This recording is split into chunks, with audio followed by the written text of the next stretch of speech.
Hello everyone, good morning to all of you. Welcome back once again, lecture number 12 over the probability. Hope you are able to understand what I will discuss now. उसी के आगे हम लोग connect करने का प्रयास करेंगे जहाँ पे पिछली क्लास को लीव किया था। उम्मीद करते हैं अभी तक समझ में आया होगा। तो अगर मैं पिछली क्लास तक की बात करूँ तो हम लोगों ने बात किया था कंडीशनल प्रोबेबिलिटी के बारे में, जो कि काफ़ी ज़्यादा इंपॉर्टेंट था। तो उसको हम लोगों ने फिनिश कर लिया था। आज हम उसी में थोड़ा सा इन्हेंस करेंगे, जिसको बोलेंगे टोटल प्रोबेबिलिटी, जो कि एक इंपॉर्टेंट सेक्शन होता है आईआईटी जेईई के रेफरेंस में, board as well as the CET also. Okay, तो स्टार्ट करेंगे आज का लेक्चर, जिसमें थोड़ा सा लिखना स्टार्ट करेंगे। उसके बाद हम टॉपिक पे आ जाएंगे। जैसा कि मुझे पता भी है कि इस टॉपिक में थियरी की बात बहुत कम होगी, क्वेश्चंस, वैरायटी ऑफ क्वेश्चंस की बात ज़्यादा होगी, लेकिन फिर भी टोटल प्रोबेबिलिटी को समझने का प्रयास करते हैं कि ये क्या ना क्या चाहता है। ओके, तो स्टार्ट करते हैं। थोड़ा सा लिखेंगे, उसके बाद क्वेश्चंस पे मूव कर जाएंगे, वैरायटी ऑफ क्वेश्चंस करेंगे तो ताकि क्लियरिटी आ जाएगी। ओके, तो आज स्टार्ट करते हैं टोटल प्रोबेबिलिटी से। टोटल प्रोबेबिलिटी, ओके, ये एक इंपॉर्टेंट सेक्शन है और अभी हम लोग एंड की तरफ मूव भी कर रहे हैं। बोले तो एक टॉपिक और बचा हुआ है जिसको हम बोलते हैं बेस थ्योरम। ओके, तो इस तरीके से प्रोबेबिलिटी के जितने भी टॉपिक्स हैं वो फिनिश हो जाएंगे। फिर हम डिफरेंट टाइप के क्वेश्चंस करेंगे जो प्रीवियस ईयर में आए हुए हैं, जो जेई या सीईटी को टच करता है। ओके, तो अगर मैं टोटल प्रोबेबिलिटी को यहाँ पे बताने का प्रयास करूँ तो हम कुछ इवेंट्स को यहाँ पे डिक्लेयर करेंगे। Let A1, A2, A3 and up to AN और एक्सक्लूसिव and exhaustive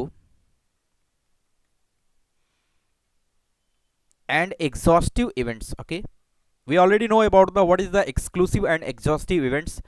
इसीलिए मैंने इसके पहले जो है एक्सक्लूसिव और एग्जॉस्टिव इवेंट्स के बारे में बात किया था, क्योंकि मैं पहले भी बता चुका हूं कि कंडीशनल, टोटल और बेस थ्योरम को पढ़ने के लिए मुझे इन सभी बातों का जानना बहुत ज़रूरी होता है, जिसके लिए मैंने पहले ही इसका एक वीडियो अपलोड कर रखा है, आप वहाँ पे देख सकते हैं, what is the exclusive and exhaustive events. Okay, तो हमने ऐसा मान लिया कि A1, A2, A3 up to AN कुछ ऐसे इवेंट्स हैं जो एक्सक्लूसिव और एग्जॉस्टिव सी हुई है। Okay, and A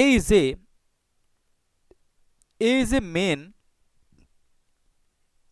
A is a सम, ऐसा लिख दें, A is सम मेन, या इसी को हम ऐसा भी कर सकते हैं overlapping. Okay, overlapping just terminology अभी आपको क्लियर हो जाएगा। मेन या ओवरलैपिंग इवेंट्स, ओवरलैपिंग इवेंट्स, अगर ऐसा है कि A1, A2 up to AN कुछ ऐसे इवेंट्स हैं जो कि एट अ सेम टाइम पे एक्सक्लूसिव और एग्जॉस्टिव दोनों हैं, और कोई एक मेन इवेंट ऐसा है जो इन सभी इवेंट्स को ओवरलैप करता है, तो P ऑफ A यहाँ पे डिक्लेयर कर सकते हैं। दैट मीन्स कि total probability, P of A का मतलब यहाँ पे क्या हो गया, टोटल प्रोबेबिलिटी को हम लोग किस तरीके से डिफाइन करेंगे। अगर उसके फार्मूले की हम बात करें तो P ऑफ A यहाँ पे हो जाएगा P of A1 into P of A by A1 plus P of A2 into P of A by A2। Okay, and so on up to जितने भी इवेंट्स होंगे, जैसा कि मैंने अभी बताया कि P ऑफ AN यानी कि n नंबर ऑफ इवेंट है तो P of A by AN लिखेंगे, P of A by AN लिखेंगे। अगर यहाँ पे हमारे पास n इवेंट्स हैं तो इस तरीके से सभी इवेंट्स को हम क्या करेंगे, ऐड कर लेंगे। अब इसमें कौन क्या है, क्योंकि इसमें कंडीशनल का भी रोल आया हुआ है, तो इसीलिए पहले हमने कंडीशनल को डिस्कस किया था। तो ये हमारा हो जाएगा टोटल प्रोबेबिलिटी निकालने का फार्मूला। अब इस फार्मूले को यूज कैसे करेंगे वो हम समझने का प्रयास करेंगे। अच्छा, ये तो हमने लिख दिया। अब जो इवेंट्स है, टोटल प्रोबेबिलिटी का केस है, उसको अगर हम वेन डायग्राम से समझने का प्रयास करें तो यहाँ पे कैसे हो रहा है। यहाँ पे हमसे ये कहा गया कि टोटल सैंपल स्पेस हमने ले लिया। ओके, जस्ट डिक्लेयर है, यहाँ पे मैं डिक्लेयर कर ले रहा हूँ, ये टोटल सैंपल स्पेस है। ओके, और इसमें हमने कुछ इवेंट्स को डिक्लेयर कर लिए, जैसे हमने मान लिया कि this is the A1 and similarly this is the A2 and this is for A3 and up to N तक रहेगा। तो मैं यहाँ पे ऐसा मान ले रहा हूं कि ये जो है टोटल सैंपल स्पेस है, इसके अंदर अगर ये इवेंट A1 है, ये इवेंट A2 है, ये इवेंट A3 है, अप टू n बोले तो AN नंबर ऑफ इवेंट्स है इस टोटल सैंपल स्पेस के अंदर। ओके, अगर मैं यहाँ पे समझने का प्रयास करूं तो हमने कहा कि एक मेन इवेंट ऐसा होगा, और ये भी मैंने कहा कि A1 और A2 A3 जो भी इवेंट्स हैं ये कैसे होने चाहिए, एक्सक्लूसिव और एग्जॉस्टिव होने चाहिए। और एक्सक्लूसिव की अगर हम बात करें तो एक्सक्लूसिव इवेंट्स वो इवेंट्स होते हैं जिनमें कोई भी चीज कॉमन नहीं होती है। कोई भी चीज कॉमन नहीं होती है इवेंट्स के बीच में, तो उसको एक्सक्लूसिव इवेंट्स बोलते हैं। तो यहाँ पे A1 और A2 के बीच में कोई कॉमन नहीं, आप क्लियरली देख सकते हैं। A2 A3 के बीच में and so on similarly up to AN तक कोई भी चीज यहाँ पे कॉमन नहीं है। दैट मीन्स कि मैं यहाँ पे ये कह सकता हूँ कि जितने भी इवेंट्स दिए गए हैं एट द सेम टाइम पे ये सभी क्या है, एक्सक्लूसिव हैं। एग्जॉस्टिव की अगर हम बात करें तो एग्जॉस्टिव क्या होता है कि सभी इवेंट्स को अगर ऐड करेंगे, सभी इवेंट्स को अगर हम ऐड करेंगे तो उनका सम क्या आना चाहिए, total number of sample space आना चाहिए। क्लियरली आप देख सकते हैं कि A1 एरिया को अगर हम कवर करें, A2 एरिया को कवर करें, A3 up to AN, total sample number of total sample space हमें ऑब्टेन हो जाएगा। दैट मीन्स कि ये सभी इवेंट्स जो है एट द सेम टाइम पे एक्सक्लूसिव और एग्जॉस्टिव दोनों हैं। अब यहाँ पे कहा जा रहा है कि ए एक ऐसा मेन इवेंट होगा जिसको हम ओवरलैपिंग इवेंट्स भी कहेंगे, जो सभी इवेंट्स में उस कुछ ना कुछ लाई करेगा। तो मैं कुछ इसको अगर ड्रॉ करने का प्रयास करूं तो ऐसा बना सकता हूं कि एक इवेंट हम ऐसा बना ले रहे हैं, this is the overlapping event between A1 to AN। Okay, ये ऐसा इवेंट हमने बना लिया जो A1 से लेके AN तक सभी में क्या कर रहा है, ओवरलैप कर रहा है। तो क्या मैं ऐसा मान सकता हूं? तो इसको हम क्या मान लेंगे, ये हमारा ओवरलैपिंग इवेंट है, this is the A, this is the event A and this is the main event, this is the main event जिसे मुझे कराना होगा। बाकी सारी चीजें हमें दी गई होती हैं। ओके, तो समझने का प्रयास करेंगे वेन डायग्राम में कि किस तरीके से क्या कहा जा रहा है, एक्सक्लूसिव भी हो गया, ये एग्जॉस्टिव भी हो गया, और main event is the overlapping event. That means कि ये सभी में क्या कर रहा है, लाई भी कर रहा है। तो ग्राफिकल वे में अगर हम वेन डायग्राम के हेल्प से इसको रिप्रेजेंट करने का प्रयास करें तो इस तरीके से इसको रिप्रेजेंट कर सकते हैं। ओके, अच्छा, ये जो टोटल प्रोबेबिलिटी मेन इवेंट्स हैं जो यहाँ पे लिखा गया है, अगर इसको हम शॉर्ट फॉर्म में लिखना चाहे, इसको शॉर्ट फॉर्म में लिखना चाहे तो हम ऐसा भी लिख सकते हैं कि P of A equal to, अगर इसको समेशन के फॉर्मेट में लिखें, अपने चीजों को हम कंक्लूड करें और थोड़ा सा समराइज करने का यहाँ पे प्रयास करें तो हम ऐसा भी कर सकते हैं, P of A summation of R equal to 1 to R equal to N तक हम जाएं तो यहाँ पे ऐसा भी तो कर सकते हैं, P of A of R, क्योंकि R की वैल्यू को हम 1 से इंसर्ट करना स्टार्ट करेंगे, और क्या लिखेंगे, P ऑफ A बाई क्या लिखेंगे, AR। तो ये इसका जनरल फार्मूला भी हम कह सकते हैं कि अगर मुझे कभी भी हमें टोटल प्रोबेबिलिटी निकालना है तो हम क्या करेंगे, समेशन हमने यूज किया है, दैट मीन्स कि R इक्वल टू 1 प्लेस करेंगे तो P of A1 into P of A by A1 मिल जाएगा, प्लस R इक्वल टू 2 को प्लेस करेंगे तो P of A2 into P of A by A2 मिल जाएगा। अप टू N इवेंट्स को इस तरीके से हम डिक्लेयर कर सकते हैं। तो जो इतना बड़ा सा फार्मूला है, यानी कि जैसे जैसे इवेंट्स बढ़ते जाएंगे, नंबर ऑफ इवेंट्स जैसे जैसे बढ़ते जाएंगे, वैसे वैसे हम उसमें ऐड करते जाएंगे। इवेंट 2 भी हो सकते हैं, 3 भी हो सकते हैं, 4 भी हो सकते हैं, 5 and up to N events हो सकते हैं, आप यहाँ पे देख सकते हैं। तो इसीलिए एक जनरल फार्मूला यहाँ पे हमने लिख दिया। ओके, बहुत ही क्लियर है। तो इस तरीके से टोटल प्रोबेबिलिटी को हम ऑब्टेन करते हैं। अच्छा, इसमें एक बात और है, कंडीशनल भी है इसमें, क्योंकि P of A by A1 का मतलब क्या हुआ, under the occurrence of A1 हमें A को अकर कराना है, और P ऑफ A1 एक पर्टिकुलर इवेंट होगा, जो भी होगा वो अकॉर्डिंग टू क्वेश्चन हम देख लेंगे। P ऑफ A2 क्या होगा, दूसरा इवेंट्स होगा। P of A2 A by A2 क्या होगा कि under the occurrence of event A2 मुझे मेन इवेंट A को क्या होगा, कराना होगा। ओके, तो बहुत ही क्लियर है, क्वेश्चंस करेंगे, क्लियरिटी आ जाएगी किस तरीके से हम लोग जो है टोटल प्रोबेबिलिटी को प्रोसीड करते हैं। ओके, तो क्वेश्चंस लिखने में थोड़ा सा समय लगता है, इसलिए मैंने क्या किया है, क्वेश्चंस को पहले ही लिख रखा है। तो जैसे ये क्वेश्चन नंबर 1 की अगर हम बात करें, बॉक्स 1 कंटेन्स, एक बॉक्स है उसमें 5 रेड एंड 3 ब्लैक बॉल्स है। Okay, and box 2 contains 2 red and 4 black balls. यहाँ पे 2 बॉक्सेस दिए गए हैं, तो मैं अकॉर्डिंग टू क्वेश्चंस बॉक्सेस को बना ले रहा हूँ। Okay, this is box number 1 and this is box number 2। Okay, according to question हमने बॉक्स को बना लिया। ओके, तो मैं इसको मान ले रहा हूँ बॉक्स नंबर 1। ओके, मैंने इसको लिख दिया, this is the box number 1 and this is the box number 2। According to question अगर हम चले तो बॉक्स 1 में जो है 5 रेड बॉल है एंड 3 ब्लैक बॉल है। ओके, बॉक्स 2 की अगर हम बात करें तो बॉक्स 2 में 2 रेड बॉल है और 4 कितने हैं, ब्लैक बॉल है। ओके, अब यहां पे कहा जा रहा है कि a ball is drawn from any box, एक बॉल को ड्रॉ करना है, वो किसी भी बॉक्स से ड्रॉ हो सकता है। दैट मीन्स कि वो बॉक्स नंबर 1 से भी आ सकता है, वो बॉक्स नंबर 2 से आ सकता है। Find the probability that it's black. अच्छा देखिए यहाँ पे क्या हो रहा है, अगर मैं कंडीशनल और इसको कनेक्ट करूं तो कंडीशनल में P of A by A one type का होता था, दैट मीन्स कि जैसे P of A by B की अगर हम बात करें under the occurrence of event B, conditional की अगर मैं बात करूं A by B under the occurrence of event B, मुझे ए की प्रोबेबिलिटी निकालना था। ओके अब यहां पे क्या हो रहा है, यहां पे हमें अलग अलग इवेंट्स के होने की सब कुछ दिया है, जैसे पी ऑफ ए वन दिया होगा, पी ऑफ ए टू दिया होगा। यहाँ पे मेन घटना जो होगी पी ऑफ ए, जो इवेंट घटना मेन होगी उसकी प्रोबेबिलिटी मुझे निकालना होगा। तो उसकी प्रोबेबिलिटी निकालने के लिए हम क्या करेंगे, यहाँ पे कंडीशंस गिवन है, कंडीशंस गिवन है, इवेंट्स गिवन है, मेन घटना को मुझे कराना है। यहाँ पे अगर मैं मेन घटना की बात करूं, a ball is drawn from any box, एक बॉल किसी भी बॉक्स से निकाला जा सकता है, find the probability that it's black, मतलब वो ब्लैक होना चाहिए, ये मेन घटना है, वो क्या होना चाहिए, ब्लैक होना चाहिए, ये मेन घटना है। और इसमें दो तरह के बॉल है, मतलब रेड भी आ सकता है और ब्लैक भी आ सकता है, लेकिन इसमें मेन इवेंट्स की बात करें उन दोनों बॉक्स से आप निकालिए कोई मैटर नहीं, लेकिन वो होना कैसा चाहिए, ब्लैक होना चाहिए। तो यहाँ पे हम इवेंट्स को अगर डिक्लेयर करें तो एक रेड बॉल होगा, एक ब्लैक बॉल होगा, तो इसके लिए दो इवेंट्स को हम क्या करेंगे, यहाँ पे डिक्लेयर करेंगे, क्या करेंगे, डिक्लेयर करेंगे। तो लेट A1 एक इवेंट हम मान ले रहे हैं, ball from box one. Okay ball from box one, अगर बॉक्स वन से हम बॉल को निकालेंगे तो इवेंट A1 होगा, और A2 को इस तरीके से हम डिक्लेयर कर लें ball from box two. Okay ball from box two, यानी कि अगर A2 इवेंट्स हमने ऐसा डिक्लेयर कर लिया कि अगर बॉल बॉक्स टू से होगा तो इवेंट A2 होगा। ओके हियर अब यहाँ पे आप देखेंगे एक लाइन में लिख दे रहा हूं कि here A1 and A2 are exclusive, okay, exclusive and exhaustive events। कैसे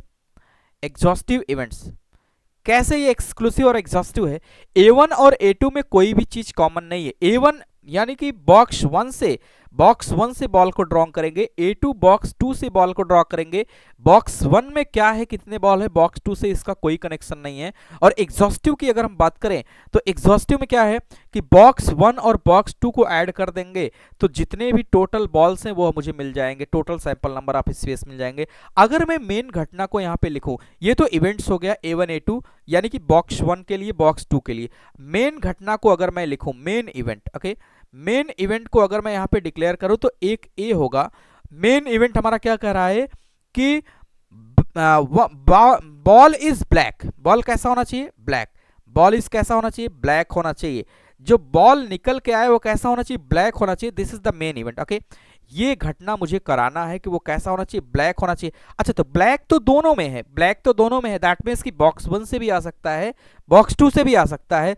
तो मेन घटना दिस इज द ओवरलैपिंग, ये यहाँ पे आप देख पा रहे हैं कि ये A1 से भी हो सकता है, दैट मीन्स कि इवेंट A1 से भी हो सकता है, इवेंट A2 से भी हो सकता है, और ये दोनों में ओवरलैप भी कर रहा है। तो ये हमारा क्या हुआ, मेन घटना हुआ। तो टोटल प्रोबेबिलिटी के हिसाब से अगर मैं यहाँ पे लगाने का प्रयास करूं P ऑफ A, तो क्या हो जाएगा P ऑफ A1, क्योंकि यहाँ पे दो ही इवेंट है, into P of A by क्या हो जाएगा, A1 हो जाएगा, प्लस P ऑफ A2 हो जाएगा, इंटू P ऑफ क्या हो जाएगा, A बाई A2। इस फार्मूले की हेल्प से हम क्या करेंगे, मेन घटना को निकाल लेंगे टोटल प्रोबेबिलिटी की हेल्प से। लेकिन अब यहाँ पे हमें इन चीजों को कलेक्ट भी तो करना है, जो जो इंफॉर्मेशन इसमें यूज होगा वो मुझे कलेक्ट भी तो करना है। तो अगर मैं यहाँ पे P ऑफ A1 की बात करूं, ओके P ऑफ A1 का मतलब क्या हुआ, P ऑफ A1 का मतलब ये हुआ कि प्रोबेबिलिटी ऑफ बॉल एक निकले वो कहां से, बॉक्स वन से। P ऑफ A1 का मतलब क्या हुआ कि प्रोबेबिलिटी ऑफ बॉल वन की जो निकले वो कहां से निकले, वो बॉक्स वन से निकले। तो अब देखिए बॉक्स वन में अगर हम देखें यहाँ पे तो केवल दो बॉक्स हैं, यहाँ पे केवल कितने बॉक्स हैं, दो बॉक्स हैं, दैट मीन्स कि 50% चांस है, 50% चांस है वो कहां से आ जाएगा, A1 से। और P ऑफ A2 की अगर हम बात करें तो 50% चांस है वो किस में से आ सकता है, किससे आ सकता है, बॉक्स टू से आ सकता है। अच्छा एक चीज और मैं क्लियर कर दूं, अगर यहाँ पे सिर्फ दो इवेंट हैं, सिर्फ दो इवेंट हैं, तो P of A1 plus P of A2 की वैल्यू कितनी आएगी, 1 आएगी, क्योंकि जितने भी इवेंट्स हैं उनका सम करने पे कितना आएगा, 1 आएगा। तो अब 50% चांस है वो बॉल A1 से भी आ सकता है, बॉक्स 1 से भी आ सकता है और बॉक्स 2 से भी आ सकता है। दैट मीन्स कि P ऑफ A1 और P ऑफ A2 की प्रोबेबिलिटी कितना हो जाएगी, 1/2 हो जाएगी, इसमें भी 1/2 भी इसमें हो जाएगी। ओके, यानी कि हाफ हाफ चांस बनता है कि ब्लैक बॉल कहां से आएगा, ब्लैक बॉल कहां से आएगा, बॉक्स 1 से भी आ सकता है, बॉक्स 2 से भी आ सकता है। तो P ऑफ A1 और A2 उम्मीद करते हैं समझ में आ गया होगा कि 50% चांस बनता है। और ऐसे भी हम कर सकते हैं कि P of A1 plus P of A2 दोनों से बॉल निकलने की जो प्रोबेबिलिटी का सम होगा वो कितना आएगा, 1 आएगा, क्योंकि जितने भी इवेंट्स होते हैं उनका सम कितना आता है, 1 आता है। अगला अगर मैं टर्मिनोलॉजी को यहाँ पे कनेक्ट करूं तो P of A by A1 मुझे चाहिए। अब देखिए ये है conditional, under the occurrence of A1 A को मुझे अकर कराना है, under the occurrence of A1 मुझे A को अकर कराना है। दैट मीन्स कि A1 हो रहा है और A1 हो रहा है, A1 के अंदर A मुझे कराना है। A1 का मतलब क्या हुआ, A1 का मतलब बॉल फ्रॉम बॉक्स 1, तो हम कहां चले जाएंगे, बॉक्स 1 पे। तो बॉक्स 1 में मुझे क्या चाहिए, बॉक्स 1 में मुझे चाहिए कि वो कैसा हो, ब्लैक होना चाहिए। वो कैसा होना चाहिए, ब्लैक होना चाहिए। दैट मीन्स कि अगर ब्लैक की बात करें तो ब्लैक बॉल यहाँ पे कितने हैं, ब्लैक बॉल यहाँ पे 5 है, तो 5 में से कोई एक बॉल हम निकाल लेंगे 5C1। और यहाँ पे टोटल कितने बॉल्स हैं, टोटल कितने 8 बॉल हैं, टोटल 8 में से हम कोई एक बॉल सेलेक्ट कर रहे हैं। दैट मीन्स क्या लिखेंगे 8C1, बहुत ही क्लियर है। या इसको ऐसा भी कर सकते हैं 5/8, क्यों, क्योंकि NC1 की वैल्यू कितनी होती है, n, तो इस फार्मूले हेल्प से हम यहाँ पे निकाल सकते हैं। आप समझिएगा टोटल 8 बॉल्स हैं, आप चाहे ऐसे कर सकते हैं, टोटल 8 बॉल हैं, 5 + 3 8 बॉल है, उसमें ब्लैक होने की प्रोबेबिलिटी कितना है, 5/8, 5/8। या ऐसे आप कर सकते हैं कि टोटल 8 बॉल हैं तो उसमें से एक बॉल निकालने के जो चांसेस होंगे, जो नंबर ऑफ वेज होंगे, कितने हो जाएंगे, 8C1 हो जाएंगे। और ब्लैक चाहिए मुझे, तो इन 5 में से कोई एक निकालेंगे तो वही तो ब्लैक होगा, this is the 5C1। Okay, बहुत ही ऑब्वियस है। तो P of A by A1 की वैल्यू कितने आ गई, अच्छा ब्लैक यहाँ पे कितना है, ओ सॉरी ब्लैक यहाँ पे 3 है, तो यहाँ पे कितना लिखेंगे, इस 3 में से हम निकालेंगे, इस 3 बॉल में से हम कितना निकालेंगे, एक को कैलकुलेट करेंगे, that is the 3C1। Okay, तो 3 बाई कितना आ जाएगा, 1। सिमिलरली अगर P of A by A2 की बात करें, P of A by A2 का मतलब क्या हुआ कि ball from box 2, ball from कहां से, बॉक्स 2 से होगा, लेकिन वो क्या होना चाहिए, ब्लैक होना चाहिए। तो अगर मैं टोटल देखूं तो यहाँ पे कितने बॉल हैं, 6 बॉल हैं, तो इस 6 में से मुझे एक बॉल चाहिए, तो टोटल नंबर ऑफ वेज की अगर हम बात करें तो कितना आ जाएगा, 6C1। लेकिन ब्लैक कितने, 4 में से कोई एक निकालेंगे तो ही ब्लैक आएगा, तो इसको हम लिख सकते हैं 4/6। 4/6 को क्या लिख सकते हैं, 2/3। 4/6 को हम क्या लिख सकते हैं, 2/3 भी लिख सकते हैं। ओके, तो उम्मीद करते हैं समझ में आया होगा। अच्छा, ये सारे डेटा अगर हमारे पास आ गए तो मेन घटना यानी कि P ऑफ A को अगर हम कैलकुलेट करें तो क्या हो जाएगा, P of A equal to P of A1 into P of A by A1, okay, plus P of A2 into P of क्या लिखेंगे, A बाई A2। इसको कैलकुलेट कर लेंगे, हमारा आंसर आ जाएगा। तो अगर मैं कैलकुलेशन को थोड़ा प्रोसीड करूं, A1 कितना आया, half, P of A by A1 कितना आया है, 3/8, okay, plus P of A2 की अगर हम बात करें तो A2 कितना आया, हाफ, और P of A by A2 की बात करें तो कितना आया है, 2/3। दैट मीन्स कि इसको सिंप्लीफाई करेंगे तो कितना आ जाएगा, 3/16 प्लस 1/3, 1/3 आ जाएगा। ओके, तो फर्दर इसको सिंप्लीफाई करेंगे, एलसीएम ले लेंगे, कितना आ जाएगा 48, और यहाँ पे कितना आ जाएगा 3 और 16।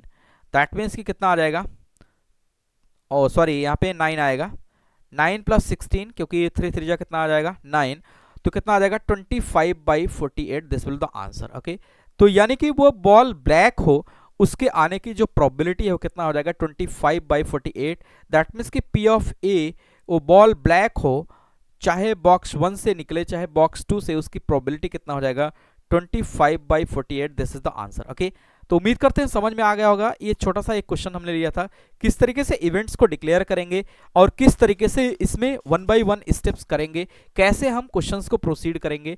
तो इस तरीके से इस ऐसे क्वेश्चंस को किया जाता है, जो कि थोड़ा सा डिफिकल्ट होता है, लेकिन आप अंडरस्टैंड कर लेंगे, 2-4 प्रॉब्लम आप करेंगे अपने आप से, तो आपको तुरंत समझ में आने लगेगा कि मुझे क्या करना है, कैसे इवेंट्स को डिक्लेयर करना है।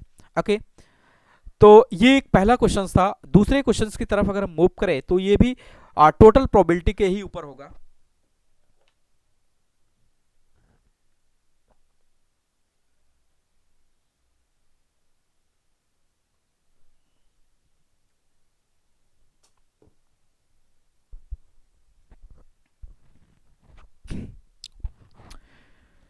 Okay, move to the question number 2. This is very much important question and similar like previous question. Okay, तो टाइम किल ना हो इसके लिए मैंने पहले से ही लिख रखा है, तो आप देखिए इसको, यहाँ पे 3 बॉक्सेस हैं. Box 1 contains 2 red ball and 3 black balls. Box 2 contains 4 red and 2 black ball. Box 3 contains 2 red ball and 2 black balls. जैसा दिया है वैसा हम बना लेंगे. अब यहाँ पे कंडीशंस जो है उसके अकॉर्डिंग चलते हैं. ए डाइस इज थ्रोन, एक डाइस को थ्रो किया जाता है. इफ 1 कम, अगर 1 आ जाता है, then 2 balls are drawn from box 1. अगर डाइस को हम रोल किए और उसमें 1 आ गया, तो हम क्या करेंगे, 2 बॉल को निकाल लेंगे किससे, बॉक्स 1 से. ओके, और अगर 2 या 3 आता है, इफ 2 और 3 comes, then 2 balls are drawn from box 2. अगर 2 या 3 आता है तो बॉक्स नंबर 2 से हम क्या करेंगे, 2 बॉल को निकाल लेंगे. अदरवाइज 4 या 5 या 6 आएगा तो 2 balls are drawn from the box number 3. Find the probability that balls are drawn are of different colour. हमें इसकी प्रोबेबिलिटी चाहिए कि जो बॉल्स निकाले गए हैं वो डिफरेंट कलर्स के हों. दैट मीन्स कि वो ब्लैक हो और क्या होना चाहिए, रेड होना चाहिए. तो थोड़ा सा प्रोसीड करेंगे. तो अकॉर्डिंग टू क्वेश्चन अगर हम चले तो थोड़ा सा बॉक्स वगैरह को मैं बना ले रहा हूँ. यहाँ पे 3 बॉक्सेस है तो मैं बना ले रहा हूँ 3 boxes. Okay, as per the given question, box number 1 and box number 2 and this is the box number 3. Okay, as per the question हमने बॉक्स बना लिया. ओके, तो इस तरीके से कुछ बॉक्सेस दिए गए हैं, मैंने इनको बना लिया. ओके, अब अकॉर्डिंग टू क्वेश्चन चलने का प्रयास करते हैं. इसमें इसका नाम मैं दे रहा हूं बॉक्स नंबर 1 और बॉक्स 2 बॉक्स 3. ओके, तो मैं यहां पे लिख दे रहा हूं this is the box number 1 and this is the box number 2 and this is the box number 3. Okay, according to question अगर बॉक्स 1 की हम बात करें तो बॉक्स 1 में 2 रेड है. ओके, 2 रेड है और 3 ब्लैक है. बॉक्स 2 में अगर हम लोग देखें 4 रेड है और 2 ब्लैक है. बॉक्स 3 की अगर हम बात करें तो 2 रेड और 2 ब्लैक, 2 रेड 2 ब्लैक है. Okay okay fine.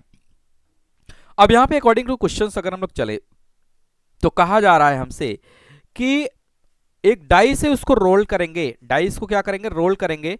डाइस को रोल करने के बाद अगर उसमें 1 आता है तो बॉक्स 1 से 2 बॉल निकाल लेंगे. 2 और 3 आता है तो बॉक्स 2 से, और इसके अलावा 4 5 6 अगर आता है तो बॉक्स 3 से 2 बॉल्स को क्या करेंगे, रिमूव कर लेंगे. इसकी मुझे प्रोबेबिलिटी बताना है कि सभी बॉल्स जो निकाले गए हैं वो कैसे हों, डिफरेंट कलर्स हों. इसका मतलब इसके लिए हमें क्या करना पड़ेगा, इवेंट्स को डिक्लेयर करना पड़ेगा. तो अगर मैं इवेंट्स को यहाँ पे लिखूं, A1 ऐसा इवेंट्स हमने मान लिया, ball are from box 1. Okay, ball are from box number 1. Okay, ये बॉक्स नंबर 1 से है. A2 अगर सिमिलरली ऐसे हम मान ले कि बॉल और फ्रॉम बॉक्स नंबर 2, बॉक्स 2 से जब निकले तो A2 इवेंट्स होगा.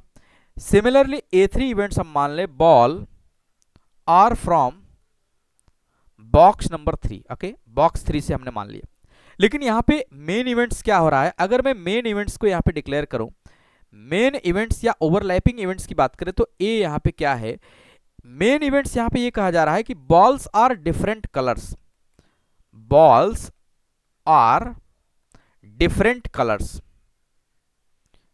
Different colours. दैट इज एक रेड होना चाहिए एंड एक ब्लैक होना चाहिए. और क्या होना चाहिए, एक ब्लैक होना चाहिए. रेड को मैंने R से डिनोट किया है, ब्लैक को B से. यानी कि एक रेड होना चाहिए, एक क्या होना चाहिए, ब्लैक होना चाहिए. तभी हमारा ये जो डिमांड है वो पूरा होगा कि balls are different colour. Okay, बहुत ही बेसिक है, समझने का सिर्फ प्रयास करेंगे तो समझ में आ जाएगा. Okay, balls are different colour की बात हो रही है यहाँ पे. तो हमने ऐसा मान लिया कि मेन इवेंट्स में एक कैसा होगा, एक यहाँ पे रेड होगा और एक कैसा होगा, ब्लैक होगा, तभी ये डिफरेंट होगा. ओके, अब देखिए ये मेन इवेंट्स है, हमने इवेंट्स को डिक्लेयर कर दिया है. अब अकॉर्डिंग टू क्वेश्चन अगर हम चलें तो टोटल प्रोबेबिलिटी की फार्मूला को अगर मैं एक बार यहाँ पे लिखूं कि P of A equal to 3 events हैं तो कैसे लिखेंगे, P of A1 into P of क्या लिखेंगे, A by A1 plus P of A2 लिखेंगे इंटू P ऑफ क्या लिखेंगे, A बाई A2 लिखेंगे प्लस P ऑफ A3 लिखेंगे, P ऑफ A बाई क्या लिखेंगे, A3. तो ये हमारा मेन इवेंट्स निकालने का क्या है, फार्मूला है. तो इसको मैंने लिख लिया. अब हमें इन सभी डेटा को 1 बाई 1 ऑब्टेन करना होगा, जैसे कंडीशनल प्रोबेबिलिटी जो लिखा है उससे और बेसिक प्रोबेबिलिटी के डेफिनेशंस को यूज करके. तो अब देखिए यहाँ पे कह रहा है कि P ऑफ A1 यानी कि पी ऑफ ए1 कब होगा, पी ऑफ ए1 की अगर हम बात करें तो व्हेन डाइस 1, अगर डाइस में 1 आ जाएगा, देखिए ध्यान से देखिए, अगर डाइस में 1 आ जाएगा तो बॉक्स 1 से बॉल निकलेगा, दैट मीन्स कि इवेंट ए1 होगा, बॉल और द फ्रॉम बॉक्स नंबर 1। तो यहां पे अगर हम लोग देखें तो डाइस में 1 आने की प्रोबेबिलिटी क्या होगी, डाइस में 1 आने की, तो यहां पे मैं लिख भी सकता हूं कि when in dice 1 come, in dice 1 कम, अगर 1 कम होगा तो पी ऑफ ए1 यानी कि प्रोबेबिलिटी ऑफ इवेंट ए1 का हो जाएगा, दैट मीन्स कि बॉल्स कहां से आएंगे, बॉक्स नंबर 1 से। तो अगर मैं डाइस में 1 कब आएगा, इसकी प्रोबेबिलिटी क्या होगी, 1/6, कितना होगा 1/6, टोटल कितने होते हैं 6 फेसेस होते हैं, तो टोटल 6 नंबर्स होंगे जिसमें से 1 आना है, तो 1 कितना हो जाएगा 6। सिमिलरली पी ऑफ ए2 कब होगा, यानी कि बॉक्स 2 से कब बॉल निकलेगा, कब, जब यहां पे क्या कहा जाएगा, इन डाइस 2 और 3 कम्स, इन डाइस 2 और 3 कम्स, 2 या 3 आएगा। अच्छा, तो 2 आएगा तो इसकी प्रोबेबिलिटी 1/6, या 3 आएगा तो इसकी भी कितना हो जाएगा 1/6, दैट मीन्स कि 2/6। फाइनली इसको क्या लिखेंगे 1/3, क्या लिखेंगे 1/3। तो क्लियर है, बहुत ही आसान है। सिमिलरली डाइस अगर यहां पे 2 और 3 के अलावा आएगा तो बॉक्स 3 से काम होगा, किससे, बॉक्स 3 से। तो बॉक्स 3 के लिए अगर हम लोग देखें तो इन डाइस 4 आए और 5 आए और क्या आए 6 कम्स, अगर ये आते हैं 4 आए 5 आए या 6 आए तो बॉल कहां से आएगा, बॉक्स नंबर 3 से। तो 4 आने की कितना हो जाएगा 1/6, 5 आने की कितना 1/6, 6 आने का कितना 1/6, तो टोटल कितना आ जाएगा 3/6, दैट मीन्स कि कितना 1/2, यानी कि पी ऑफ ए3 भी हमारे पास आ गया कितना 1/2। ओके, सिंपल है। अभी सारे इवेंट्स को हम यहाँ पे डिक्लेयर कर लिए हैं, सभी इवेंट्स को हम यहाँ पे डिक्लेयर कर लिए। अब हमारा काम है कंडीशनल वाला portion P of A by A one. Okay, P of A by A one को अगर हम लोग देखें तो अगला डेटा हमारे पास होगा P of A by A one. Okay, P of A by A one, that means कि ए वन हो रहा है, दैट मीन्स कि वो बॉक्स नंबर वन से बॉल ड्रॉ हो रहा है, यानी कि पी ऑफ ए वन का मतलब ball are drawn from box number 1। तो P of A by A one लिखेंगे तो यहां पे 2 बॉल ड्रॉन होगा, तो टोटल कितने बॉल्स हैं, टोटल यहां पे कितने बॉल्स हैं 5, 3 + 2 कितने हैं 5।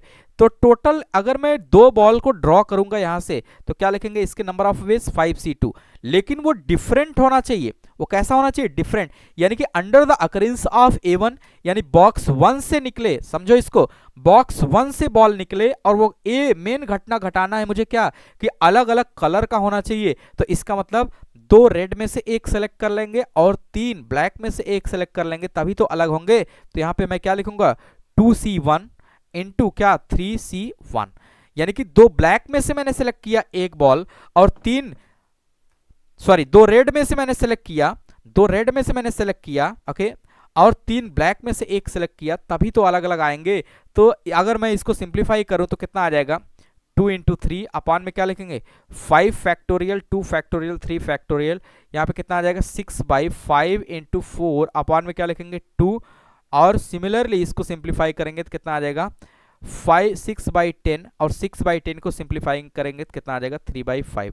ये लाइन आपको समझ में आना चाहिए कि ये लाइन ऐसा क्यों लिखा गया, कि अगर हम बॉक्स नंबर 1 में चले जाएं, यानी कि P of A by A one का मतलब बॉल ड्रॉन हो बॉक्स 1 से, ये घटना हो रही है, ए1 हो रहा है, लेकिन वो कैसा होना चाहिए, डिफरेंट होना चाहिए। दैट मीन्स कि एक रेड होगा और दूसरा क्या होगा, दूसरा हमारा ब्लैक होगा। तो हम क्या करेंगे, ये 2 रेड में से 1 को सिलेक्ट कर लिए और 3 ब्लैक में से 1 को सिलेक्ट कर लिए, टोटल 5 में से 2 को सिलेक्ट करना था। ओके, सिमिलरली अगर हम P of A by A two की बात करें, यानी कहां चले गए, बॉक्स नंबर 2 पे चले गए, बॉक्स नंबर 2 पे चले गए, यानी कि जो भी बॉल्स अब ड्रॉ होंगे 2, वो किससे, बॉक्स नंबर 2 से। तो टोटल कितने हैं 6 में से 2 बॉल्स को मुझे ड्रॉ करना है, दैट मीन्स कि 6c2, लेकिन वो अलग अलग होने चाहिए। तो हम क्या करेंगे 4 रेड में से 1 सेलेक्ट कर लेंगे और 2 ब्लैक में से 1 सेलेक्ट कर लेंगे, तो क्या लिखेंगे 4c1, ओके, इंटू क्या लिखेंगे 2c1। ओके, बहुत ही क्लियर है। तो यहाँ पे अगर हम लोग इसको सिंप्लीफाई करें तो क्या लिख सकते हैं 4 × 2 अपॉन में क्या लिखेंगे 6 factorial upon 2 factorial 4 factorial, simplify करेंगे 8/6 × 5 अपॉन 2, दैट मीन्स कि 8 बाई कितना लिखेंगे 15, 8 बाई कितना आ जाएगा 15, तो बहुत ही आसान है, ये हो जाएगा P of A by A2। Similarly आपको ये समझना होगा कि ये लाइन कैसे लिखी गई है, कि हमें 6 में से 2 बॉल सेलेक्ट करना था टोटल, और वो अलग अलग होने चाहिए। तो क्या करेंगे, रेड वाले में से एक सेलेक्ट कर लेंगे, दैट मीन्स कि 4C1, और एट द सेम टाइम पे ब्लैक वाले में से 2 सेलेक्ट कर लेंगे, क्या हो जाएगा 2C1। एंड सिमिलर वे में अगर हम आगे बढ़ें, P of A by A3 की बात करें, तो यानी कि बॉल और ड्रॉन फ्रॉम बॉक्स नंबर 3, लेकिन वो क्या होना चाहिए, डिफरेंट होना चाहिए, कंडीशनल है, वो डिफरेंट होना चाहिए। तो हम क्या लिखेंगे, डिफरेंट। अगर मैं टोटल बॉल्स की बात करूं, यहाँ पे कितने हैं, 2 2 4, 4 हैं, तो 4 में से कोई भी 2 बॉल हम सेलेक्ट कर लेंगे, दैट मीन्स कि क्या लिखेंगे, 4C2 लिखेंगे। और इस 2 रेड में से कोई एक सेलेक्ट कर लेंगे, 2 ब्लैक में से कोई सेलेक्ट कर लेंगे, दोनों क्या होंगे, अलग अलग होंगे। तो इसको सिंप्लीफाई करेंगे तो कितना लिखेंगे, 2 into 2, 4 factorial upon 2 factorial, 2 factorial. Okay, further simplify करेंगे तो 4 बाई 4 इंटू 3 अपॉन में क्या लिखेंगे, 2। सिंप्लीफाई करेंगे तो 4 बाई कितना आ जाएगा, 6 आ जाएगा, 4 बाई कितना आ जाएगा, 6, दैट मीन्स कि 2 बाई 3। तो आपको ये अंडरस्टैंड करना होगा कि ये लाइन कहाँ से आया, कि P of A by A3 का मतलब A3 इवेंट हो रहा है, दैट मीन्स कि ball are drawn from box number 3। तो 2 बॉल्स को मुझे ड्रॉ करना है, तो क्या लिखेंगे, टोटल वेज 4C2, वो अलग अलग होने चाहिए एट द सेम टाइम पे। तो 2C1 यानी कि 2 रेड में से हम ले लेंगे, और 2C1 2 ब्लैक में से ले लेंगे। उम्मीद करते हैं ये सभी डेटा हमारे पास ऑब्टेन हो गया है, जो जो मुझे डिजायर्ड है। तो टोटल प्रोबेबिलिटी को आप कैलकुलेट कर सकते हैं। तो यहाँ पे हम लिखेंगे P of A equal to क्या लिखेंगे, P of A1 into P of A by A1 plus P of A2 into P of A by क्या लिखेंगे, A2, and similarly P of A3 into P of क्या लिखेंगे, A by A3। जितने भी events होंगे हम ऐसे ही करते चले जाएंगे। तो अगर मैं इसको यहाँ पे यूज करूं, उस फार्मूले को, टोटल प्रोबेबिलिटी के फार्मूले को अगर हम यूज करें, तो P of A that means कि balls are of different colour, वो कितना आ जाएगा, इन डेटास को हम यहाँ पे क्या करेंगे, प्लेस कर देंगे। P of A equal to P of A1 की वैल्यू को अगर हम लोग देखें, तो P ऑफ A1 की वैल्यू कितना आया है, 1/6, कितना आया, 1/6, और P of A by A1 की वैल्यू कितना आया है, 3/5। Okay, plus P of A2 की बात करें तो 1/3, P of A by A2 की बात करें तो कितना आया है, 8/15, एंड P ऑफ A3 की बात करें तो 1/2, and P of A by A3 की बात करें तो कितना आया है, 2/3। ओके, इसको सिंप्लीफाई कर लेंगे तो यहाँ पे सिंप्लीफिकेशन इसको करेंगे, बेसिक कैलकुलेशन है, तो कितना आ जाएगा, ये आ जाएगा 1/10 प्लस 8/45। ओके, प्लस यहाँ पे भी कितना आ जाएगा, 1/3। ओके, और यहाँ पे हम इस एलसीएम ले सकते हैं, इसका 45 एलसीएम ले लिए, कितना आ गया, 8 प्लस 15 आएगा, 8 प्लस कितना आएगा, 15, और फर्दर इसको सिंप्लीफाई करेंगे, कितना आएगा, 1/10 प्लस 15 और 8 कितना आ जाएगा, 23 बाई कितना, 45। ओके, यहाँ पे एलसीएम ले लेंगे हम 90। ओके, 90, तो ये कितना आ जाएगा, 9 प्लस कितना आ जाएगा, 46, 23 दूना 46, और 46 प्लस 9 कितना आ जाएगा, 55, 55 बाई कितना, 90 लिख सकते हैं, और इसको 11 से कैंसिल किया जा सकता है, 11 पचे 55 यानी कि, और 18 पचे 90। ओके, तो यहाँ पे कितना आ जाएगा, 11, फर्दर इसको सिंप्लीफाई करेंगे कितना आ जाएगा, 11/18। ओके, या ऐसे लिख दे रहे हैं एक लाइन, तो 5 5 से कैंसिल हो जाएगा, कितना आ जाएगा, 11/18। This will the answer. Okay, तो यानी कि P ऑफ A की सभी बॉल्स अलग अलग होने चाहिए, उसकी प्रोबेबिलिटी कितना आ जाएगा, 11/18। अब देखिए एमसीक्यू अलग अलग तरीके से दे सकता है, कि एमसीक्यू में आपसे ढेर सारे ऑप्शंस दे देगा, उस पर से ये पूछ लेगा। तो आपको यूज़ करना आना चाहिए, किस तरीके से इसको यूज़ करेंगे और किस तरीके से इसको सिंप्लीफाई करेंगे। बहुत ही आसान होता है, बस आपको एक एक चीज़ यहाँ पे कलेक्ट करना होता है, और कंडीशनल भी आना चाहिए इसके लिए, नहीं आएगा तो आप नहीं कर सकते। Okay, move to the question number 3।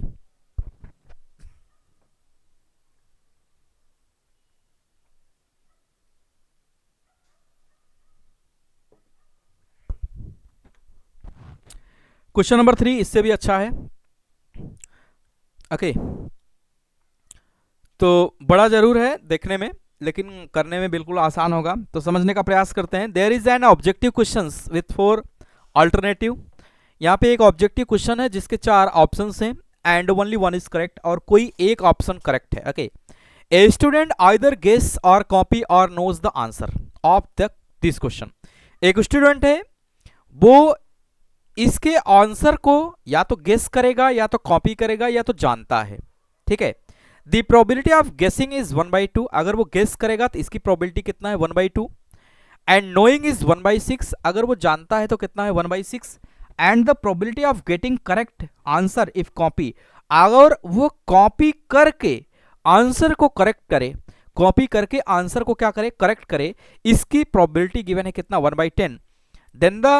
Then find the probability that student answer correctly. तो मुझे इसकी प्रोबेबिलिटी चाहिए कि वो आंसर करेक्ट होना चाहिए, आइदर वो कॉपी करके करे या गेस करके करे या वो जानता हो, इसकी प्रोबेबिलिटी मुझे ऑब्टेन करना है। तो इवेंट्स को यहाँ पे हम क्या करेंगे, डिक्लेयर करना स्टार्ट करेंगे।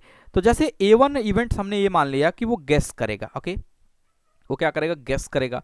A2 इवेंट्स को ऐसे हम डिक्लेयर कर लेंगे किसके, वो कॉपीज करेगा। ओके, A3 इवेंट्स को हम यहाँ पे डिक्लेयर कर लेंगे वो क्या, जानता है, वो आंसर को क्या करता है, जानता है कि हाँ इसका आंसर यही होगा। A3 को अगर हम यहाँ पे डिक्लेयर करें तो नोस, यानी कि वो इसके आंसर को जानता है। लेकिन अगर मेन इवेंट्स की बात करें तो मेन इवेंट्स यहाँ पे ये होगा कि आंसर क्या होना चाहिए, सही होना चाहिए, चाहे जो करे आंसर क्या होना चाहिए, सही होना चाहिए। मेन इवेंट्स को हम क्या करेंगे, आंसर इज करेक्ट, आंसर क्या होना चाहिए, करेक्ट होना चाहिए।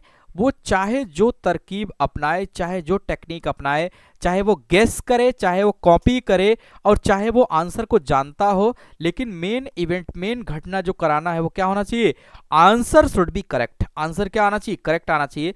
तो इसको अगर हमें प्रोसीड करो, थोड़ा सा करने का यहाँ पे प्रयास करें, तो देखिए यहाँ पे 3 इवेंट्स हैं, 3 इवेंट्स हैं, तो तीनों इवेंट्स के लिए अलग अलग प्रोबेबिलिटीज भी गिवन है कि अगर वो गेस करता है, जो जो गिवन इंफॉर्मेशन है अगर मैं उसको नोट करूं, यहाँ पे गिवन ये है कि अगर वो गेस करके आंसर को सही करेगा, गेस करके आंसर को सही करेगा, तो P ऑफ A1 उसके चांसेस जो हैं वो कितना है 1/2 है।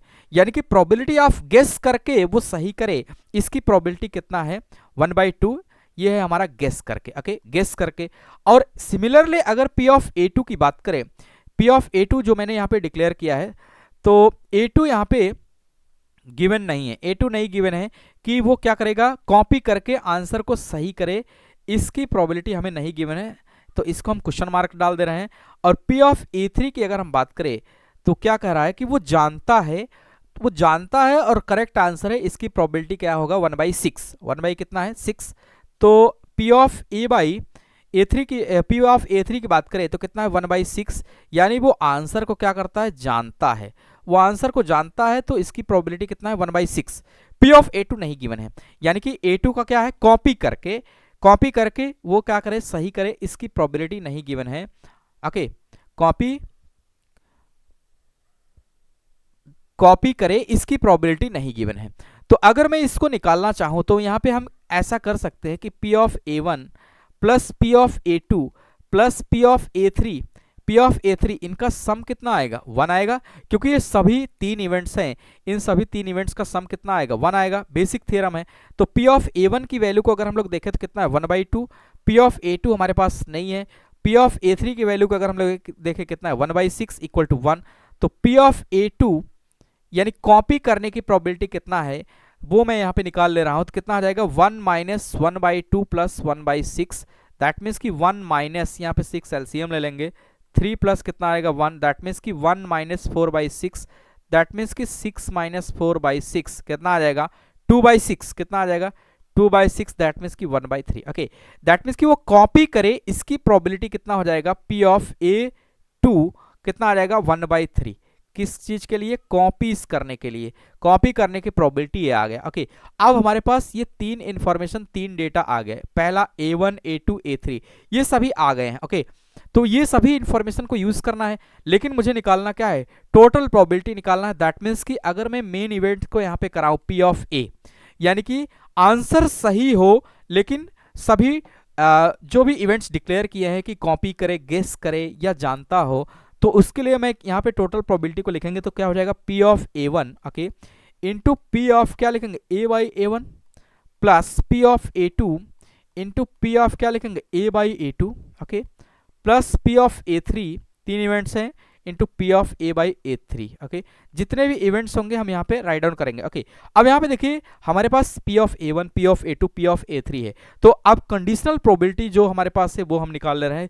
तो P of A by A one का मतलब क्या हुआ समझिएगा, P of A by A one का मतलब वो आंसर को सही करे, आंसर को सही करे under the occurrence of A one, that means कि वो गेस करे, आंसर को सही करे और गेस करके सही करे, समझिएगा, आंसर को सही करे गेस करके सही करना है।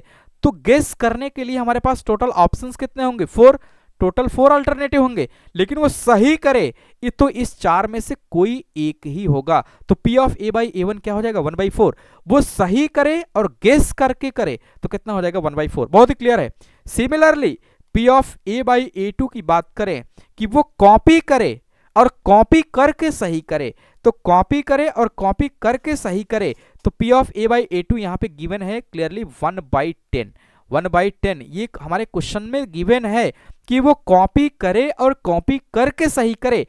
The probability of getting correct answer if copies is 1/10, यानी वो कॉपी करे और कॉपी करके सही करे आंसर को, इसकी प्रोबेबिलिटी हमें गिवन है कितना 1/10, ओके, ये गिवन है, this is the given information. And third one की अगर हम बात करें तो P of A by A three की बात करें कि वो जानता हो, वो आंसर को जानता हो और करेक्ट करे, तो इसकी प्रोबेबिलिटी तो 1 ही होगी, इसको बोलते हैं एग्जैक्ट प्रोबेबिलिटी, इसमें इफ बट कुछ नहीं, क्योंकि वो आंसर को जानता है, उसके सामने भले 4 ऑप्शंस होंगे लेकिन उसको सिर्फ आंसर दिखेगा कि दिस इज द करेक्ट, तो इसको एग्जैक्ट प्रोबेबिलिटी के अंदर रखा जाता है। तो इसका आंसर कितना आ जाएगा 1 आ जाएगा, P of A by A three का आंसर कितना आएगा 1 आएगा, कि वो जानता है, वो क्या करता है इस आंसर को जानता है, और ये किसके लिए, ये गेस करके, ओके, और ये किसके लिए, ये गिवन है कॉपी करके, कॉपी करके, ओके। तो उम्मीद करते हैं ये सारा इंफॉर्मेशन समझ में आ गया होगा। अब सिर्फ इसमें क्या करना है, प्लेस करना है। तो अगर हम टोटल प्रोबेबिलिटी को यहाँ पे फिर से राइट डाउन करें, P of A equal to P of A one into P of A by A one, okay, plus P of A two into P of A by A two, okay, and similarly P of A three into P of क्या लिखेंगे A by A three, okay. तो सारा information हमारे पास है, बस इसमें place करना है। पी ऑफ ए वन की अगर हम बात करें तो कितना आएगा 1/2, okay, and P of A by A one की बात करें तो 1/4, okay, plus P of A two की बात करें तो 1/3, and P of A by A two की बात करें तो कितना आ जाएगा 1/10, okay, P of A three की बात करें तो 1/6, and P of A by A three 1, okay. तो बहुत ही आसान है, जो भी इंफॉर्मेशन हमारे पास था मैंने उसको प्लेस कर दिया एज इट इज, क्योंकि इन सभी इंफॉर्मेशन की हेल्प से ही मैं फार्मूले में प्लेस कर सकता हूं, अदरवाइज आंसर नहीं आएगा। तो जो जो इंफॉर्मेशन हमारे पास था वो हमने क्या किया, इसमें प्लेस कर दिया, प्लेस कर दिया। अब इसको क्या करना है, सिर्फ सिंप्लीफाई करना है। तो सिंप्लीफाई करेंगे, इसको कितना आ जाएगा 1/8 प्लस 1/30, ओके, प्लस 1/6, यही आएगा।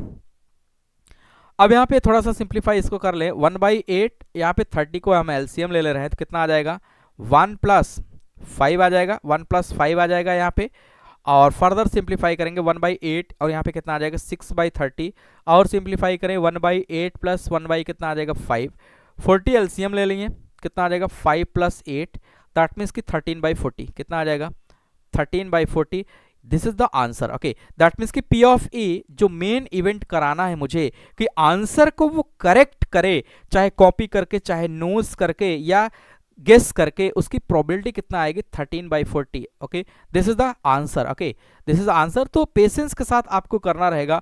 अब एमसीक्यू में अलग तरीके से बना सकता है 13/40, 13/41, 13/42, okay, 11/40 and so on. Similarly आपको प्रैक्टिस करना है इन सभी क्वेश्चंस को, वैरायटी ऑफ क्वेश्चंस होते हैं, आप जैसे जैसे प्रैक्टिस करेंगे आप इसमें कमांड पाते चले जाएंगे, ओके। तो किस तरीके से कंडीशनल को ऑपरेट करना है, किस तरीके से टोटल को ऑपरेट करना है, ओके। तो एक क्वेश्चन और बचा हुआ है, आज का लास्ट क्वेश्चन रहेगा, ठीक है, और उम्मीद करते हैं ये टोटल समझ में भी आ गया होगा। अगली क्लास हम जब भी लेंगे वो बेस थ्योरम पे लेंगे, ओके। तो मूव करते हैं नेक्स्ट क्वेश्चन पे, जो कि काफी अच्छा क्वेश्चन ये भी है।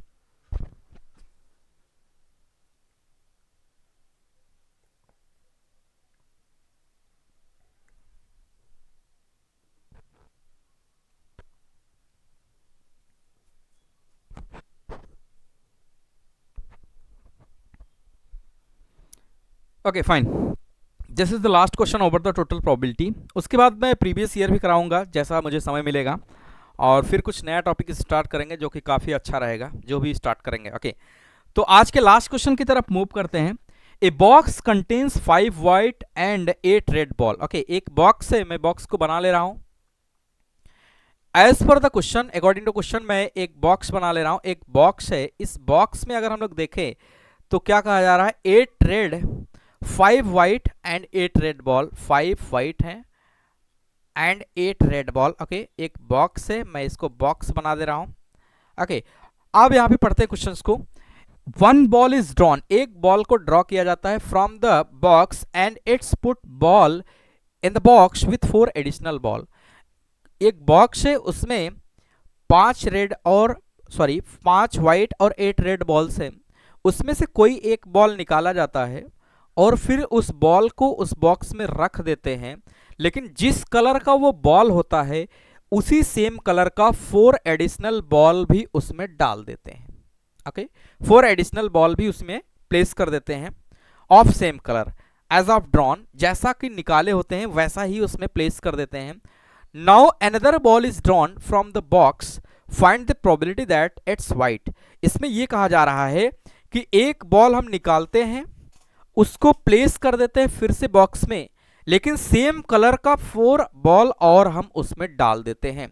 अब दोबारा हम बॉल को निकालेंगे, हमसे यही पूछ रहा है कि दोबारा जो सेकंड बॉल हम निकालेंगे उसकी प्रोबेबिलिटी मुझे चाहिए वो वाइट हो। दोबारा जब मैं बॉल को निकालूं, दूसरा बॉल उसमें से रखने के बाद, प्लेस करने के बाद वो कैसा निकलना चाहिए, वाइट निकलना चाहिए। कैसा निकलना चाहिए, वाइट निकलना चाहिए। तो कंडीशंस को समझते हैं, सिचुएशन को समझते हैं, करने का प्रयास करते हैं। अगर मैं इवेंट्स को यहाँ पे डिक्लेयर करूं, A1 यहाँ पे अगर मैं ऐसा मान लूं कि first ball is white. Okay, first ball is white, first ball कैसा हो, वाइट हो। और A2 एक मान ले कि पहला बॉल जो निकाले वो कैसा होगा, रेड होगा। First ball is red. Okay, यानी कि पहला बॉल जैसे ही हम निकालेंगे वो व्हाइट भी हो सकता है और क्या हो सकता है, रेड भी हो सकता है, लेकिन दूसरा जब लास्ट में हम निकालेंगे वो कैसा आना चाहिए, व्हाइट आना चाहिए। इसकी प्रोबेबिलिटी मुझे ऑब्टेन करना है। अच्छा क्वेश्चन है। ओके, और लास्ट क्वेश्चन है आज के लिए। ओके, तो यहां पे देखिए ये 2 इवेंट्स हमने डिक्लेयर कर लिया, लेकिन मेन इवेंट्स की अगर हम बात करें तो यहाँ पे जो मेन इवेंट्स मुझे कराना है वो हमारा क्या है, मेन इवेंट ये कह रहा है कि second ball drawn is white. जो सेकंड बॉल निकालेंगे, second ball drawn is white, वो कैसा होना चाहिए, वाइट होना चाहिए। जो भी सेकंड बॉल हम इसमें ड्रॉ करेंगे वह कैसा आना चाहिए, वाइट आना चाहिए। ये हमारा मेन इवेंट्स है, ये ओवरलैपिंग इवेंट्स है। This is the overlapping events over A1 and A2। Okay, तो आप देखिए अकॉर्डिंग टू क्वेश्चन चलेंगे। हमने अभी यहाँ पे सिर्फ इवेंट्स को डिक्लेयर किया है। This is the event declaration for the ball 1 and ball 2, that means की for the red ball and for the black ball. Okay, अब देखिए यहाँ पे अगर मैं कंडीशंस को समझूं, मेन इवेंट्स हमने लिख दिया। अगर मैं यहाँ पे बॉल बॉक्स बना ले रहा हूं, okay, this is the box हमने यहाँ पे बना लिया। ओके, ये बॉक्स हमने बना लिया। इसमें इनिशियली अगर हम लोग देखें तो 5 वाइट एंड 8 रेड बॉल है इनिशियली। ओके, इनिशियल में अगर हम लोग देखें, इनिशियली ये है, इसका मतलब क्या हुआ, इनिशियली हमारे पास ये है, लेकिन अगर इवेंट A1 यहाँ पे हो गया, ओके, अगर मैं ऐसा मान लो कि आफ्टर A1, यहाँ पे मैं लिखूं after A1। Okay, after A1 यानी A1 इवेंट हो गया, A1 इवेंट हो गया, दैट मीन्स कि बॉल इज वाइट। अगर बॉल वाइट निकाल लिया हमने तो क्या होगा, बॉल जब व्हाइट हम निकाल लेंगे तो बॉक्स का स्ट्रक्चर कैसा होगा समझने का, विजुलाइज करने का प्रयास करेंगे कि अगर A1 इवेंट हो गया, A1 इवेंट का मतलब क्या हुआ कि बॉल कैसा हो गया, बॉल हमने व्हाइट यहां पे निकाल लिया। बॉल व्हाइट अगर हम निकाल लेंगे, वेट,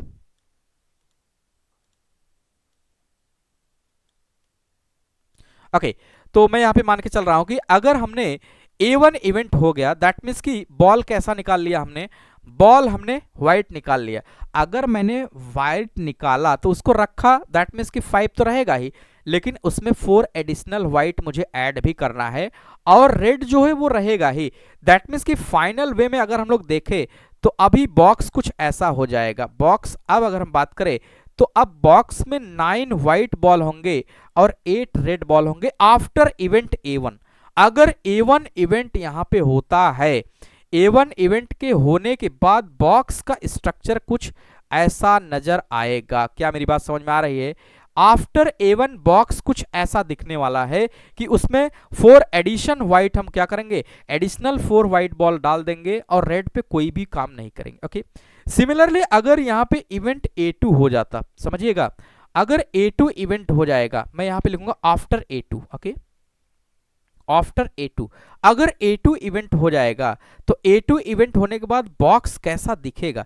A2 इवेंट होने के बाद बॉक्स हमारा कुछ ऐसा दिखेगा कि रेड तो रहेगा ही, रेड पे कोई कमेंट नहीं, 5 व्हाइट रहेगा ही, लेकिन 8 रेड में से एक मैं निकालूंगा और फिर से रख दूंगा। दैट मीन्स कि 8 रेड तो रहेगा ही और 4 एडिशनल रेड भी मुझे रखना पड़ेगा। 4 एडिशनल रेड हम रखेंगे तो अभी अगर हम देखें तो फाइनल वे में जो बॉक्स हमारा बन के आएगा वो बॉक्स का सिचुएशन कुछ ऐसा होगा कि इसमें 5 व्हाइट होंगे और टोटल 12 रेड होंगे। दैट मीन्स कि अगर इवेंट A1 हो रहा है तो हमारा फाइनल बॉक्स ये होगा। ओके, फाइनल बॉक्स ये होगा, और अगर इवेंट A2 हो रहा है तो हमारा फाइनली क्या बॉक्स होगा, ये होगा। ये आपको अंडरस्टैंड करना होगा। अकॉर्डिंग टू क्वेश्चन जैसा कहा था वैसा मैंने यहाँ पे डिक्लेयर कर दिया आज। ओके, अब देखिए यहाँ पे इवेंट्स सिर्फ 2 हैं। इवेंट्स कितने हैं? 2 हैं। तो टोटल प्रोबेबिलिटी की अगर हम बात करें तो P ऑफ क्या लिखेंगे, A equal to P of A1 into P of क्या लिखेंगे, A by A1 plus P of A2 into क्या लिखेंगे, P of A by A2। Okay, तो कंडीशन टोटल प्रोबेबिलिटी की अगर हम बात करें, सॉरी, टोटल प्रोबेबिलिटी हमारे पास ये आ जाएगा। अब इसमें हमें क्या करना होगा, इन सभी डेटा को ऑब्टेन करना होगा कि what is the P of A1, what is the P of A by A1, what is the P of A2, what is the P of A by A2। अब देखिए यहाँ पे P ऑफ A1 को अगर हम लोग देखें तो P ऑफ A1 क्या होगा, P ऑफ A1 का मतलब क्या हुआ कि A1 को अगर हम लोग देखें तो ball are drawn from box 1, first ball is white, first ball is white, और वो व्हाइट होना चाहिए। कैसा होना चाहिए? व्हाइट होना चाहिए। तो व्हाइट होने के लिए यानी कि वो कहां से आएगा, वो कहां से आएगा, इनिशियली अगर हम लोग देखें वो व्हाइट हो, इनिशियली अगर हम लोग देखें वो व्हाइट हो तो क्या होगा कि टोटल कितने बॉल होंगे, 13 बॉल होंगे। टोटल कितने बॉल होंगे, 13। उस 13 में से व्हाइट आने के लिए क्या होना चाहिए, 5 में, इस 5 में से कोई एक सिलेक्ट करेंगे, 13 में से एक बॉल मुझे निकालना है। दैट मीन्स कि 5 बाई कितना आएगा, 13। चाहे आप ऐसे समझिए, टोटल 8 प्लस 5 कितने होंगे, 13 बॉल्स होंगे। 8 प्लस 5 कितने होंगे, 13 बॉल्स होंगे। और उस 13 में से मुझे व्हाइट चाहिए तो इस 5 में से कोई एक लेंगे तभी तो व्हाइट मिलेगा। तो 5C1 हो जाएगा कोई एक बॉल सेलेक्ट करने का उस व्हाइट में से, और 13C1 का मतलब टोटल 13 बॉल में से एक बॉल को मुझे सेलेक्ट करना है। ओके, ऐसे ही अगर मैं P ऑफ A2 की बात करूं, P ऑफ A2 की, तो बॉल जो है वो आए लेकिन वो कैसा होना चाहिए, रेड होना चाहिए। फर्स्ट बॉल ड्रॉ करें वो रेड होना चाहिए, तो ये सब काम इनिशियल में ही होगा, तो रेड होना चाहिए। पहले ही बॉल को निकालेंगे तो कैसे आएगा, रेड होने के लिए टोटल बॉल कितने हैं, 13, 13 में से कोई एक बॉल मुझे निकालना है। दैट मीन्स कि 13C1, और वो रेड होना चाहिए। तो इस 8 में से जब भी मैं निकालूंगा एक बॉल तभी तो रेड आएगा। तो कितना आ जाएगा, 8/13। ओके, 2 डेटा यहाँ पे मैं ऑब्टेन कर चुका हूँ, P ऑफ A1 और P ऑफ A2 ऑब्टेन कर चुका हूँ। अब मुझे चाहिए P of A by A1। Okay, P of A by A1 का मतलब समझिएगा, लैंग्वेज पे ध्यान दीजिएगा। P of A by A1 का मतलब A1 हो रहा है, A1 हो रहा है, A1 के अंदर A मुझे कराना है। A1 हो रहा है कि दैट मीन्स कि बॉल जो है वो व्हाइट कलर का निकलेगा, बॉल इज व्हाइट कलर। अगर A1 इवेंट होता है तो फाइनली हमारा जो घटना घट के जो बॉक्स में बॉल आते हैं वो कितने आ जाते हैं, 9 व्हाइट आ जाएगा और 8 कितना आ जाएगा, रेड। यानी कि टोटल कितने हो जाएंगे, 17।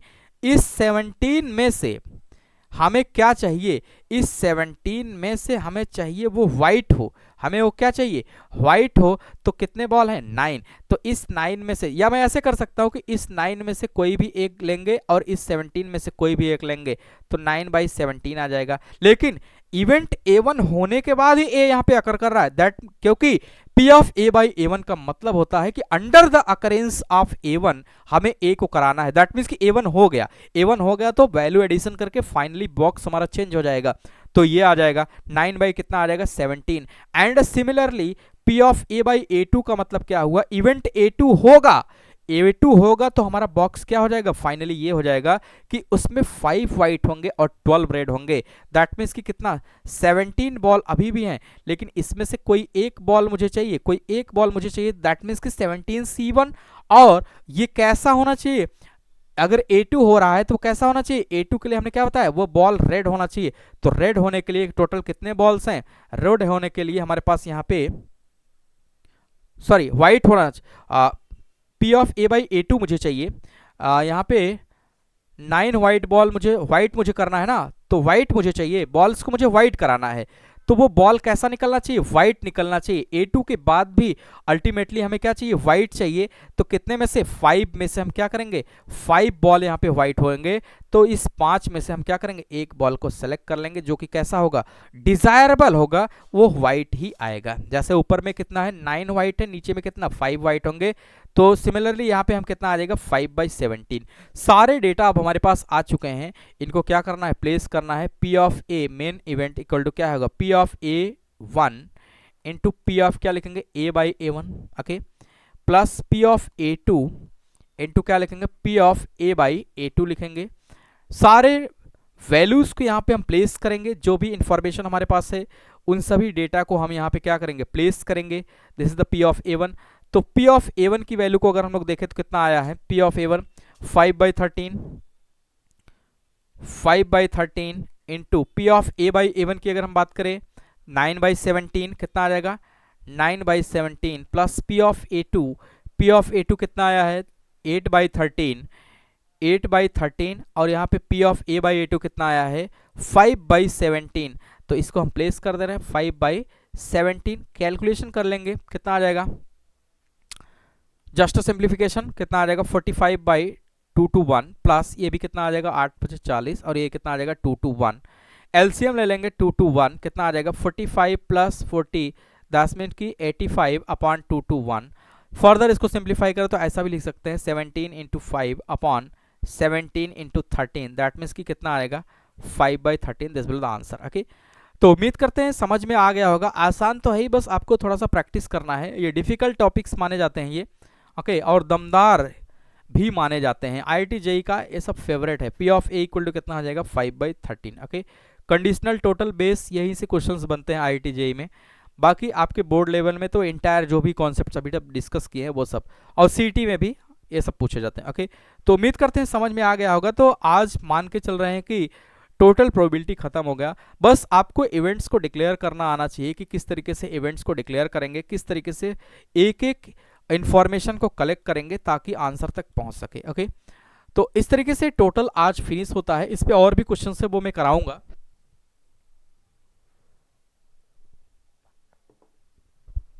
ओके। तो इस तरीके से आप इसको कर सकते हैं, और डिस्क्रिप्शन को चेक करना ना भूलिए, क्योंकि थोड़ी देर के बाद मैं डिस्क्रिप्शन में एक लिंक प्रोवाइड कर देता हूं जहां से आप क्या कर सकते हैं, इसको डाउनलोड कर सकते हैं, इसके नोट्स को, ओके। जो रनिंग क्लास की नोट्स होती है आप वहां पे डाउनलोड कर सकते हैं, और प्रॉपर प्लेलिस्ट बनी हुई है, आप वहां से भी देख सकते हैं, सीक्वेंस वाइज पूरे वीडियो होंगे, ओके। तो उम्मीद करते हैं समझ में आया होगा, और मिलते हैं नेक्स्ट क्लास में, जो कि काफ़ी ज़्यादा इंपॉर्टेंट और इंटरेस्टिंग होगा। और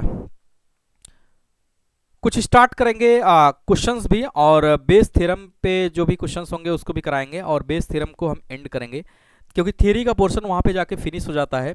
और उसके तुरंत बाद हम जो है स्टार्ट करेंगे कुछ नया टॉपिक्स, कुछ प्रीवियस ईयर के क्वेश्चंस भी कराएंगे, ओके। तो मिलते हैं नेक्स्ट क्लास में, तब तक के लिए बाय बाय, थैंक यू।